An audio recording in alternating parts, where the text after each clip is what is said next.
नाज़रीन आदाब, सियासत टीवी के रास नशरियात में आपका इस्तकबाल है। आलमी, कौमी, इलाकाई ताज़ा खबरों और नए मौज़ूआत के साथ मैं सैयद इस्माइल दबीउल्लाह आपकी खिदमत में हाजिर हूँ। नाज़रीन, SIR के लिए जो तेलंगाना में SIR जारी है, इनुमरेशन फॉर्म लिए जा रहे हैं, फॉर्मों का अदखाल अमल में आ रहा है। 10 अगस्त आखिरी तारीख मुकर्रर की गई थी इलेक्शन कमीशन ऑफ इंडिया की जानिब से, और ऐसी इतलात मौसूल हो रहे हैं कि ओल्ड सिटी के तमाम 7 असम्बली हल्क़ाजात से 8,64,000 जो है फॉर्म्स अब तक दाखिल नहीं हुए हैं।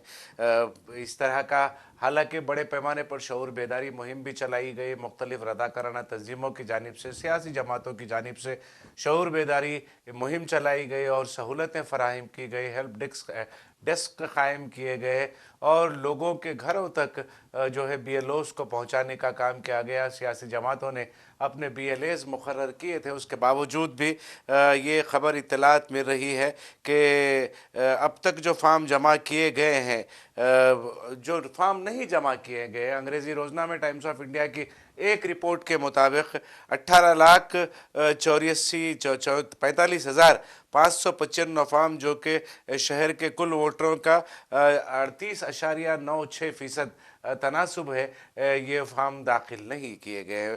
40.13% फार्म जो हैं चंद्रायन गुट्टा से वसूल नहीं हुए हैं, जबकि मलकपेट दूसरे नंबर पर आता है। 38.71% फार्म मलकपेट से भी दाखिल नहीं किए गए। तीसरे नंबर पर जो है बहादुरपुरा है, बहादुरपुरा असम्बली हल्का, जहाँ से 26.6% फार्म अब तक नाकाबिले जमा है। ये फार्म जमा नहीं किए गए हैं अब तक। इस तरह का काम किया गया है। पुराने शहर के चंद्रायन गुट्टा, मलकपेट, चार मीनार, नामपल्ली, कारवान, याकुतपुरा और बहादुरपुरा के सभी 7 असम्बली हल्क़ाजात से 8,64,000 फॉर्म्स जो हैं अब तक दाखिल नहीं किए गए हैं। तो कहीं ना कहीं आवाम को ये समझने में दुश्वारी पेश आ रही है कि SIR क्यों ज़रूरी है। SIR से जो नुकसानात होने वाले हैं, वो नुकसानात का जो असर होगा वो आने वाले दिनों में किस तरह से सामने आएगा। बहुत सारी चीज़ें जो है आवाम में शऊर बेदारी के लिए वजाहती तौर पर भी बयान की गई थी, मगर जो है आवाम में जिस कस्म का शऊर और जोश और जज्बा होना चाहिए था SIR को लेकर, वो कहीं दिखाई नहीं दिया है। समझ में ये आ रहा है कि वो सियासी जमातें जो बोगस वोटिंग पर जो अब जिनका इन्हिसार है, वो सियासी जमातों के लिए आने वाले दिनों में ज़रूर मुश्किलात पैदा होंगी, क्योंकि 8,64,000 फॉर्म्स दाखिल नहीं किए गए हैं। तो ये एक बहुत बड़ी तादाद है। अगर हर असम्बली हल्के से अगर 1 लाख से 50,000 वोट अगर ज़ाय हो जाएंगे या फिर निकाल दिए जाएंगे, तो इसका असर जो है मौजूदा जो सियासी जमातें हैं, जो हुक्मरान जमातों के साथ मिली हुई हैं या फिर उनकी इजारादारी कई सालों से एक एक असम्बली हल्के पर है, उनके लिए ये मुश्किल वक्त हो सकता है और आवाम के लिए भी ये नुकसानदेह साबित होगा। क्योंकि हमने देखा है कि हालिया दिनों में टेलीग्राफ के एक एडिटर जो थे, रिटायर्ड एडिटर जो है, फॉर्मर एडिटर टेलीग्राफ के, उनका पासपोर्ट रेन्यूअल नहीं किया था कलकत्ता के रीजनल पासपोर्ट ऑफिस में। जब उन्होंने अपने पासपोर्ट की रेन्यूअल की दरख्वास्त दायर की थी, तब उन्हें ये कहकर उनका पासपोर्ट मुस्तरद कर दिया गया था, रिन्यूअल करने से इनकार कर दिया गया था कि उनका नाम SIR की फहरिस्त में नहीं है। और भी बहुत सारी चीज़ें निकल कर सामने आ रही हैं वो रियासतों में जहाँ पर SIR का अमल मुकम्मल हो चुका है, नई SIR की फहरिस्त जारी हो गई है, वहाँ पर हुकूमत की जो फलाही स्कीमात है, वो फलाही स्कीमात से भी लोग महरूम हो रहे हैं। तवक्को की जा रही है कि कुछ दिनों का इजाफा भी होगा, क्योंकि पिछले 2 दिनों से रियासत तेलंगाना में बोनाल, जो एक रिवायती त्यौहार है तेलंगाना का, उसकी तातील की वजह से काम ठप हुआ है SIR का। तो तवक्को ये की जा रही है कि 1-2-4 दिन की मज़ीद और मौका मोहल्लत जो है वो राय दहिंदों को मिल जाएगा अपने फार्म दाखिल करने के लिए। तो आप मुस्तैदी का मुजाहरा करें। सियासत हब की जानिब से भी, सियासत हब फाउंडेशन की जानिब से भी जनाब आमिर अली ख़ान साहब की ज़ेर निगरानी एक SIR हेल्प डेस्क का भी काम कर रहा है, तो वहाँ से भी रुजू हो सकते हैं। हज़ारों की तादाद में लोगों ने सियासत हब फाउंडेशन की जानिब से, सियासत हब फाउंडेशन की जानिब से कायम करदा SIR का जो हेल्प डेस्क है उससे इस्तेफ़ादा उठाया है। मुसलसल लोग हज़ारों की तादाद में आए और इस्तेफ़ादा भी उठाया। अगर ये इम्कान है कि आने वाले दिनों में अगर कोई मतलब तोसी होती है या मोहल्लत दी जाती है तो मोहल्लत से इस्तेफ़ादा उठाते हुए अपने फार्मों का अदखाल अमल में लाए। अपने बच्चों के मुस्तक़बिल को संवारने के लिए, अपने बच्चों के मुस्तक़बिल को महफूज बनाने के लिए ज़रूरी है कि आप SIR के अमल का हिस्सा बने और अपने फार्म दाखिल करें और बहैसियत वोटर जो है आप अपने नामों का इंदराज अमल में लाएं, इंदराज करें। फिर क़ानूनी चाराजोई वगैरह अगर किसी के नाम में कुछ गड़बड़ वगैरह होती है तो उसके लिए जो तरीक़ेकार दिया जाएगा उसके मुताबिक काम भी कर सकते हैं। नाज़रीन, एक खबर यूपी के उत्तर प्रदेश से एक खबर आ रही है जहां पर एक ऑटो ड्राइवर को कांवड़ियों ने मार मार कर हलाक कर दिया। कांवड़ियों का तशद्दुद, कांवड़ियों की हंगामा आराई, कांवड़ियों के जो वाक़यात है, उनके जो हंगामा आराई के जो वीडियोस सोशल मीडिया पर तेज़ी के साथ वायरल हो रहे हैं वो इंतहाई शर्मनाक और अफसोसनाक है। क्योंकि योगी आदित्यनाथ, चीफ मिनिस्टर उत्तर प्रदेश, ये कहते हैं कि सड़कें जो हैं वो उधम मचाने के लिए नहीं हैं, हंगामा आराई करने के लिए नहीं है, लोगों के चलने के लिए। मगर जब कांवड़ यात्रा आती है तो योगी आदित्यनाथ की आंखों पर पट्टी बंधी जाती है। हमने देखा है कि किस तरह कांवड़ यात्रा के दौरान पुलिस वालों को भी, उत्तर प्रदेश पुलिस के जवानों को भी किस तरह निशाना बनाया गया। हमने देखा कि किस तरह कांवड़ जो है आपस में एक दूसरे से दस्ते गिरेबान हुए और मारपीट की और उसका असर जो सड़क पर चलने वालों पर पड़ा।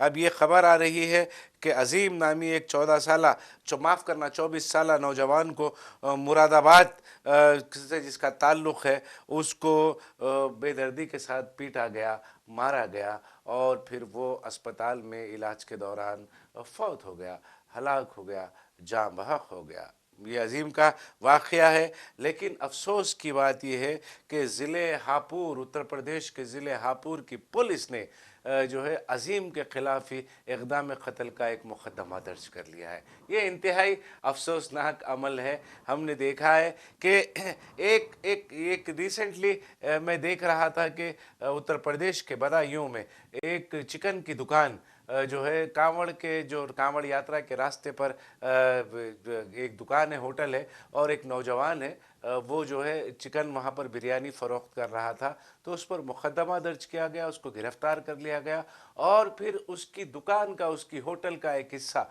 मुनहदम कर दिया गया, ये कहते हुए कि वो गैर मजाज तामीरात पर मुश्तमिल है। तो इस तरह का रवैया अख्तियार किए हुए उत्तर प्रदेश हुकूमत, उत्तर प्रदेश पुलिस, हम देख रहे हैं कि किस तरह से योगी आदित्यनाथ हुकूमत के आला अफसरान किस तरह से कांवड़ियों पर फूल बरसा रहे हैं।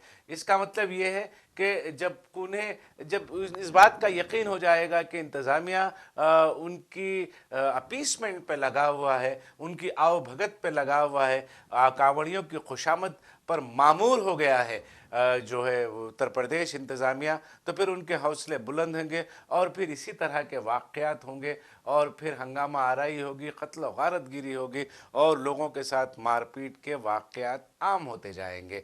क्योंकि हमने देखा कि उत्तर प्रदेश के चीफ मिनिस्टर हस्ब रिवायत जो है वो आसमान से फ़ज़ाई सर्वे के ज़रिए हेलीकॉप्टर से कांवड़ियों पर फूल बरसा रहे थे। फिर बाद में वो ख़ुद ज़मीन पर उतरे। ज़मीन पर उतरने के बाद भी उत्तर प्रदेश के चीफ मिनिस्टर योगी आदित्यनाथ ने कांवड़ियों पर फूल बरसाए, गुलाब के फूल बरसाए। ठीक है, अच्छी बात है। हिंदुस्तान तमाम मज़ाहिब के मानने वाले लोगों का है, हर किसी को मजहबी आज़ादी है, अपने तरीक़े से आप करें। मगर आप एक आइनी ओहदे पर फायज़ होने के बाद अगर आपने ये कहा है कि सड़कें उधम मचाने के लिए नहीं हैं बल्कि सड़कें लोगों के चलने के लिए, गाड़ियों के चलने के लिए हैं, ये एक तरफ आप कहते हैं, दूसरी तरफ जो है कांवड़ियों को पूरी आज़ादी देते हैं, तो फिर कहीं ना कहीं आप जानिबदारी के इख्तियार किए हुए हैं। आप फिर ये कह दें कि मैं आइन पर नहीं चलता, आप एक मखसूस मज़हब की बुनियाद पर मैं हुक्मरानी करूँगा, इस तरह से आप ऐलान कर दें फिर आपके पास जो आपकी रियासत में जो लोग रहते हैं, जो आवाम रहती है, वो आवाम अपने हिसाब से उसका फ़ैसला कर लेगी, उसके हिसाब से अपनी ज़िंदगी गुजार लेगी। आवाम को इस बात का यकीन है कि वो जमहूरी रियासत में है, जमहूरी मुल्क में है, मगर हुक्मरान को इस बात का गुमान है, गुरूर है, तकब्बुर है कि वो एक मखसूस नज़रिए की बुनियाद पर हुकूमत कर रहा है। तो फिर हालात मुतसादम होंगे और उसी तरह वही हाल जो है उत्तर प्रदेश का अब हो रहा है, जहाँ पर किस तरह की हंगामा आ रही हो रही है।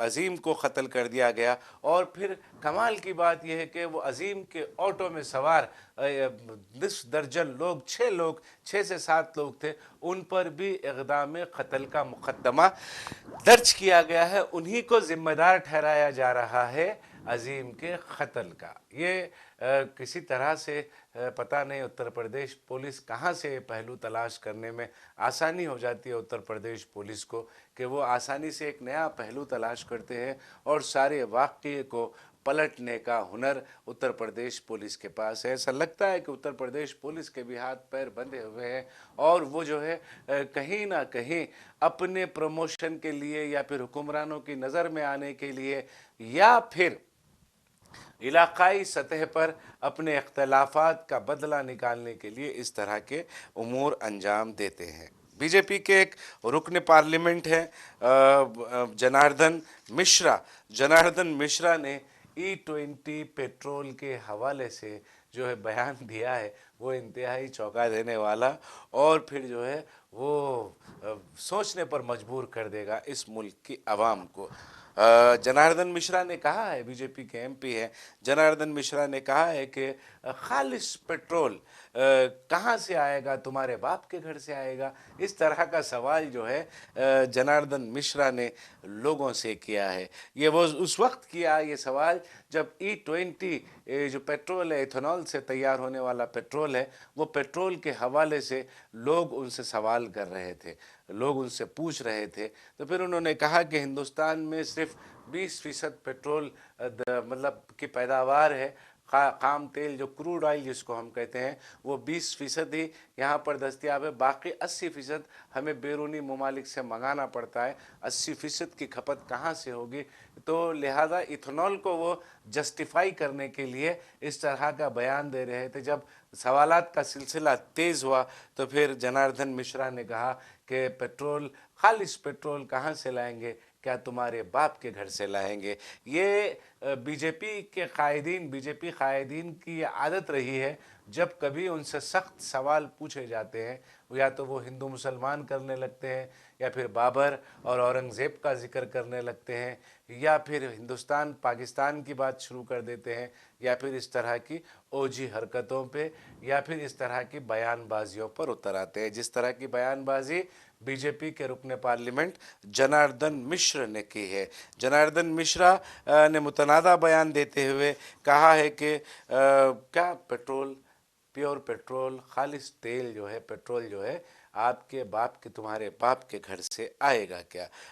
ये फ़िलहाल हिंदुस्तान भर में इथेनॉल को लेकर बड़ी मुहिम चल रही है, बड़ी तहरीक चल रही है और बीजेपी के ख़िलाफ़ में एक तरफ अपोजिशन लीडर राहुल गांधी और फिर दूसरी तरफ से जो है आम आदमी पार्टी के कौमी कन्वीनर अरविंद केजरीवाल जो है इथेनॉल के ख़िलाफ़ में उन्होंने मुहिम छेड़ रखी है और बड़े पैमाने पर इथेनॉल को जो है नुकसानदेह बता रहे हैं। देखना है कि किस तरह से आने वाले दिनों में हुकूमत इथेनॉल को लागू कर E20 पेट्रोल के निफाज के लिए, उसको आम करने के लिए किस तरह के इक़दामात उठाती है।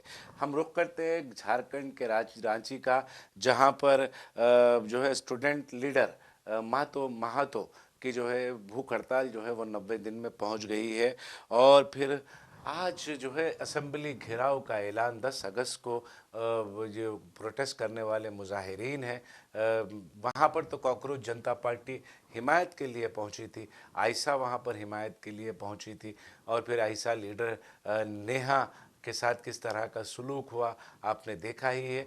लेकिन अब यहाँ पर ये प्रोटेस्ट जो है वो शिद्दत इख्तियार करता जा रहा है। 6वें राउंड की बातचीत हुई मुजाहिरीन और झारखंड हुकूमत के माबैन, मगर ये मुज़ाकरात किसी नतीजे के बग़ैर ही ख़त्म हो गए। और फिर दो अलग अलग ग्रुप जो है झारखंड में एहतजाज पर उतरे हुए हैं।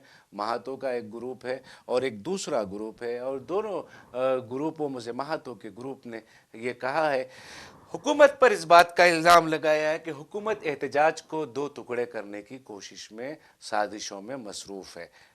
हालांकि जिस तरह का रुख रवैया जो है झारखंड मुक्ति मोर्चा बरसर इक़्तिदार सियासी जमात हेमंत सोरेन की निगरानी में जो हुकूमत क़यादत में ज़ेर क़यादत जो हुकूमत झारखंड में है, वो हुकूमत ने बड़ी खुले दिल से, फ़राग़ दिली से स्टूडेंट्स के मुजाहिरीन के मतालिबात को सुनने और उस पर अमल करने की मुसलसल कोशिश की है। मुख्तलिफ़ अदवार की बातचीत हुई, जैसा कि मैंने कहा कि 6 दौर की बातचीत दो हुकूमत में हुई है। ये पहली बार हुआ है कि कोई हुकूमत आगे बढ़कर नौजवानों से के मतलब मतालिबात को सुनने के लिए या फिर आपस में नेगोशिएशन के लिए जो है 6 दौर की बात की है।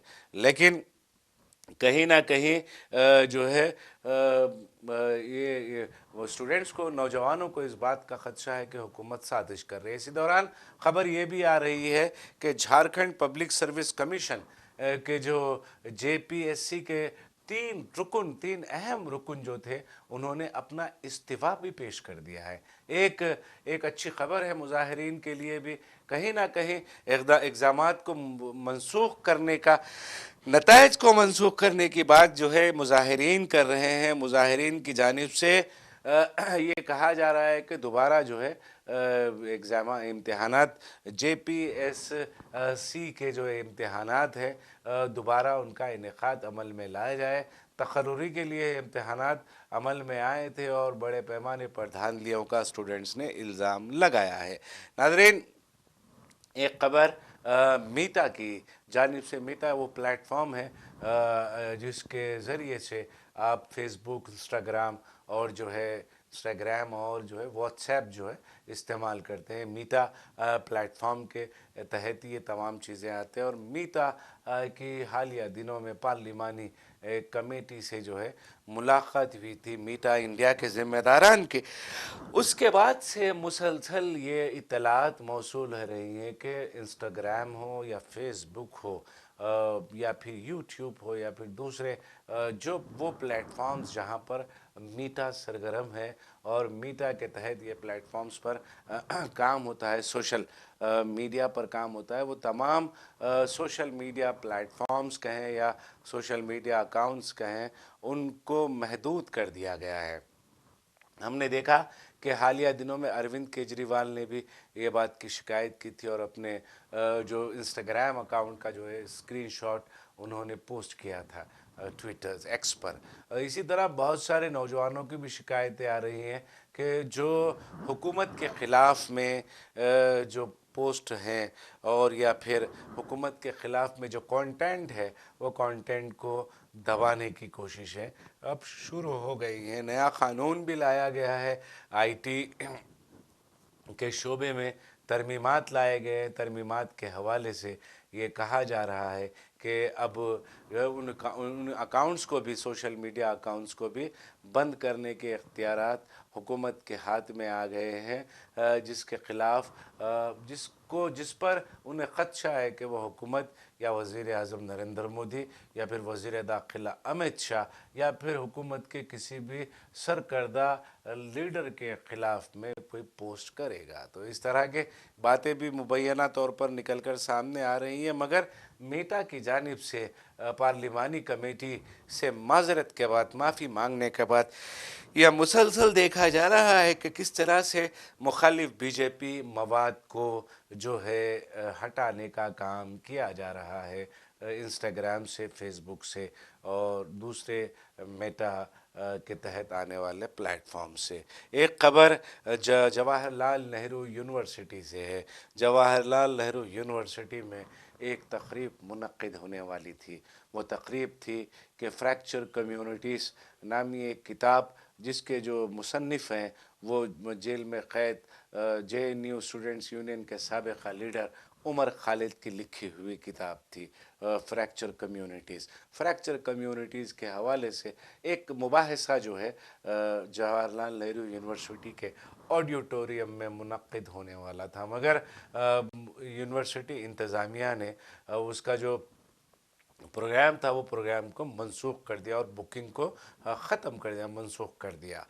उसकी वजह वजाहत तो नहीं दी गई थी, इंतज़ामिया की जानिब से भी वजाहत नहीं दी गई और फिर स्टूडेंट यूनियन की जानिब से भी उस बात की वजाहत नहीं हुई कि क्यों मंसूख किया गया। मगर ये बात समझ में आती है, कन्हैया कुमार हो या उमर खालिद हो या शहला रशीद हो, ये लोग जो हैं जवाहरलाल नेहरू यूनिवर्सिटी के वो नगीने हैं जिन्होंने नौजवानों को, आज हम देख रहे हैं कि किस तरह जंतर मंतर हो, जंतर मंतर से लेकर रांची तक का जो एहतजाज चल रहा है, वो एहतजाज में जिस तरह का रवैया रुख नौजवानों ने अख्तियार किया है, इसकी शुरुआत 2014 में उमर खालिद, कन्हैया कुमार, शहला रशीद जैसे नौजवान लीडरान, स्टूडेंट लीडरान ने इसकी शुरुआत की थी, इसकी बुनियाद डाली थी और वो आज जो है घनावर दरख्त की शक्ल इख्तियार कर चुका है। नौजवानों को ज़बान देने वाले अगर कोई लीडरान, स्टूडेंट यूनियन के कोई लीडरान रहे हैं तो वो हम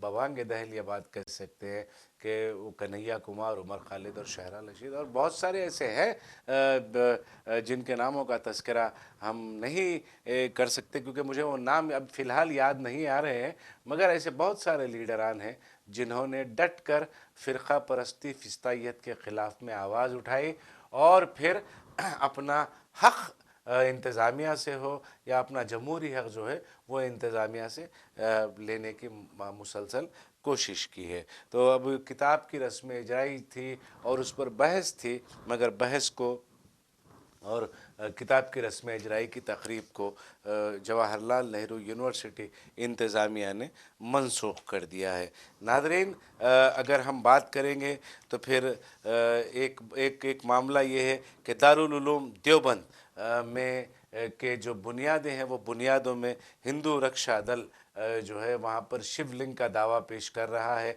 और शिवलिंग का दावा पेश करते हुए हिंदू रक्षा दल का ये कहना है कि वो दारुल उलूम देवबंद की जो बुनियादों में मौजूद शिवलिंग को गंगा जल से नहलाएंगे। देखिए, आप किसी तरह से माहौल को ख़राब करने की कोशिशें की जाती रही हैं और की जाती हैं। कांवड़ के हवाले से जो है हिंदू रक्षा दल ये बात कह रहा है और फिर ये कोई और नहीं, ये वही पिंकी चौधरी हैं। पिंकी चौधरी का ये हिंदू रक्षा दल है और ललित शर्मा जिसको कहते हैं ललित शर्मा है। ललित शर्मा ये वही है जिन्होंने कहा था कि मुसलमानों को, मुल्ला कटुओं को यहाँ पर खाना नहीं मिलेगा। ये इस तरह के वीडियो से सुर्खियों में आए थे। फिर उसके जवाब में बहुत सारी वीडियोस भी आए और बहुत सारी कार्रवाइयाँ भी हुई, मगर अब ये कहा जा रहा है, हिंदू रक्षा दल का ये दावा है कि वो दारुल उलूम देवबंद में मौजूद मुबैना तौर पर उसके बुनियादों में मौजूद शिवलिंग की गंगा जल से उसका स्नान करेंगे। इस तरह का दावा हिंदू रक्षा दल की जानिब से किया जा रहा है। ऐसा लग रहा है कि उत्तर प्रदेश में बीजेपी को और ख़ास तौर पर ये हिंदुत्वा जहनीत के हामिल तंजीमों को इस बात का अच्छी तरीके से अंदाज़ा हो गया है कि तब्दीली की जो लहर है वो तेज़ी के साथ उत्तर प्रदेश में फैल रही है। हाथों से तेज़ी के साथ फिसलती रेत को बचाने के लिए योगी आदित्यनाथ हो या फिर इस तरह के ललित मिस शर्मा जैसे लोग या फिर पिंकी चौधरी जैसे लोग हो, वो जो फ़िरका परस्ती को हवा देने की कोशिश कर रहे हैं। ताकि माहौल को बदला जा सके, वो जो तब्दीली की जो लहर है उसको रोका जा सके। बुनियाद उसकी वही फ़िरका परस्ती की बुनियाद पर रोकने की कोशिशें हम इसको समझ रहे हैं, क्योंकि जिस तरह का माहौल उत्तर प्रदेश में बन रहा है, जिस तरह के हालात उत्तर प्रदेश में बन रहे हैं, ऐसा लगता है कि आने वाले दिनों में जो है वो जो है बीजेपी का इक़्तिदार उत्तर प्रदेश में बरकरार नहीं रहेगा। पिछले लोकसभा इंतखाबात में भी आपने देखा कि किस तरह समाजवादी पार्टी ने कम बैक किया, और फिर 10 साल से बरसरे इक़्तिदार जो बीजेपी है उसको कितना बड़ा नुकसान हुआ उत्तर प्रदेश से, इस बात का अंदाज़ा उत्तर प्रदेश की हुकूमत को, बीजेपी हुकूमत को हो गया है। उसके बावजूद भी फ़िरका परस्ती की बुनियाद पर दोबारा इक़्तिदार हासिल करने की कोशिशें बीजेपी की जानिब से फिर शुरू हो गई हैं। एक खबर जो है कांवड़ियों के हवाले से है। एक मौलाना